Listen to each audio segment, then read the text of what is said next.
திருப்பரங்குன்றம் மழையால் சுவரிடிந்து 3 பேர் பலியாகி உள்ளனர். அம்மா பிள்ளை, பேரன் வீரமணி, வெங்கடி என்ற மூதாட்டி ஆகியோரும் உயிரிழந்திருக்கிறார்கள். இது குறித்த தகவல்களை பகிர்வதற்காக நம்மோடு செல்வ சரவணன் இணைகிறார்.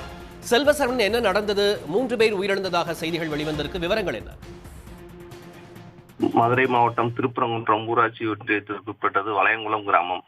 இந்த கிராமத்தில் முத்தாலம்மன் கோயில் தெருவில் வசிப்பவர் அம்மா பிள்ளை. இவரது பேரன் வீரமணி மற்றும் அருகில் உள்ள வீட்டில் இருந்து பெண் வெங்கட்டி ஆகிய 3 பேரும் சேர்ந்து நேற்று 7 மணி அளவில் இரவில் பேசிக் கொண்டிருந்தனர். அப்போது மழை பெய்து கொண்டிருந்ததை அடுத்து திடீரென சுவர் சரிந்து விழுந்ததில் 3 பேரும் பலத்த காயமடைந்தனர். அதைத் தொடர்ந்து அங்கிருந்து முதலுதவிக்காக வளையங்குளம் அரசு மருத்துவமனைக்கு கொண்டு சென்றனர். அங்கு வெங்கட்டி இறந்து விட்டதாக கூறப்படுகிறது. அதனைத் தொடர்ந்து வீரமணி மற்றும் அம்மா பிள்ளை ஆகிய 3 பேரும் மதுரை அரசு ராஜாஜி மருத்துவமனைக்கு கொண்டு செல்லப்பட்டனர். 3 அங்கு சிகிச்சை அளிக்கப்பட்டதில் இன்று அதிகாலை சிறுவன் வீரமணி மற்றும் அம்மா பிள்ளை ஆகிய 3 பேரும் பலியாயினர். இது விபத்து குறித்து வளையங்குளம் போலீசார் வழக்கு பதிவு செய்து விசாரணை செய்து வருகின்றனர்.